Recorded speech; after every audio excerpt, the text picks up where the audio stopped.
नमस्कार मित्रांनो. तर ताम्हिणी घाट सह्याद्रीच्या रांगांमध्ये लपलेलं असं एक स्वर्गीय ठिकाण, जिथे निसर्ग माणसाशी थेट बोलतो. पुणे आणि कोकण यांना जोडणारा हा घाट फक्त रस्ता नाही, तर अनुभव आहे. जसा घाट सुरू होतो तसं शहर मागे पडतं आणि निसर्ग हळूहळू जादू दाखवायला चालू होतो.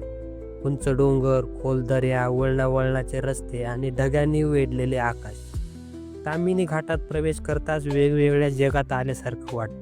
पावसाळ्याच्या पहिल्या सरी पडल्या की ताम्हिणी घाट जिवंत होतो. कोरड्या कातळांवर हिरवळ पसरते. झाडांच्या पानावर पावसाचे थेंब मोत्यांसारखे चमकतात आणि प्रत्येक दरीतून पाणी वाहू लागतं. रस्त्याच्या कडेला अचानक उगवलेले धबधबे पाहून माणूस थक्क होतो. काही धबधबे लहान तर काही प्रचंड मोठे असतात, पण सगळ्यांचं सौंदर्य मनाला स्पर्श करतं. ताम्हिणी घाटात प्रवास करताना वेळेचं भान राहत नाही. ढग इतके खाली उतरतात की कधी कधी रस्ता आणि आकाश यातला फरकच कळत नाही. धुक्यातून हळूहळू पुढे सरकताना मनात एक वेगळाच रोमांच निर्माण होतो. हा तोच अनुभव आहे ज्यासाठी लोक दरवर्षी पावसाळ्यात इथे परत परत येतात. घनदाट जंगल, दुर्मिळ वनस्पती, औषधी झाडं आणि असंख्य प्रकारचे पक्षी इथे आढळतात. सकाळी लवकर घाटात गेलं तर पक्ष्यांची किलबिलाट ऐकायला मिळते. तो आवाज इतका शांत करणारा असतो की शहरातला सगळा ताण विसरायला होतो.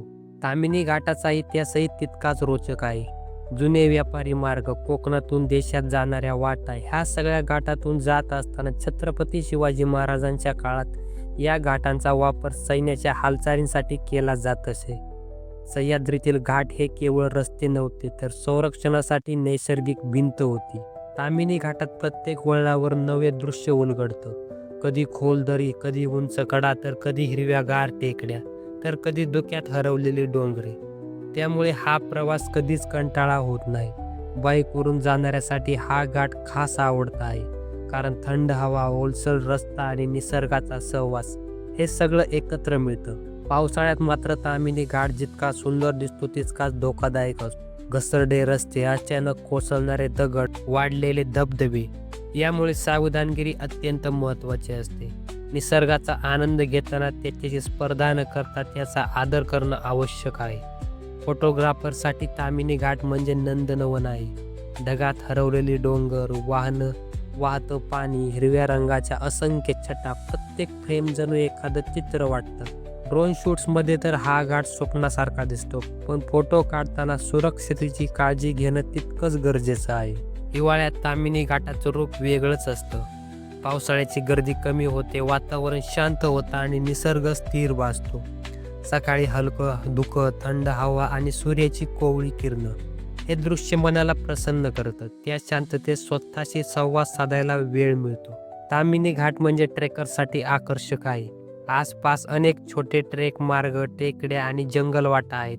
या वाटांवर चालताना निसर्गाच्या अगदी जवळ जाता येतं. झाडांच्या सावलीतून चालताना वाहणाऱ्या पाण्याचा आवाज ऐकताना मन पूर्णपणे शांत होतं. आज सोशल मीडियामुळे ताम्हिणी घाट प्रचंड प्रसिद्ध झाला आहे. हजारो लोक पावसाळ्यात इथे येतात, पण गर्दीमुळे निसर्गावर ताण वाढतो. ताम्हिणी घाट माणसाला एक गोष्ट शिकवतो: निसर्गाच्या सानिध्यात गेलं की आयुष्य सोपं वाटायला लागतं. हिरवळ पाणी, वारा आणि ढग हे सगळं मिळून मनातली घामघोल शांत होतं.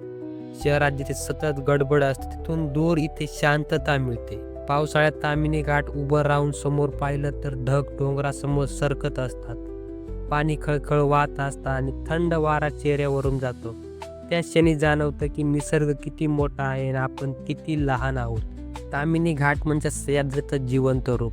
तो कधी रौद्र, तर कधी शांत, तर कधी अतिशय सुंदर दिसतो. प्रत्येक ऋतूत त्याचं रूप बदलतं, पण त्याचं आकर्षकता कायम राहतं. ताम्हिणी घाट फक्त पर्यटन स्थळ नाही, तो अनुभव आहे, तो संवाद आहे आणि तो मनात मिळवणारी विश्रांती आहे.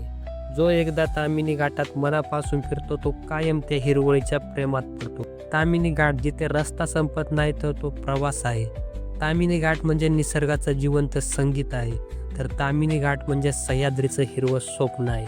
तर मित्रांनो, कसा वाटला तुम्हाला हा एपिसोड कमेंटमध्ये नक्की सांगा आणि चॅनलवरती नवीन असाल तर प्लीज चॅनलला सबस्क्राईब करा.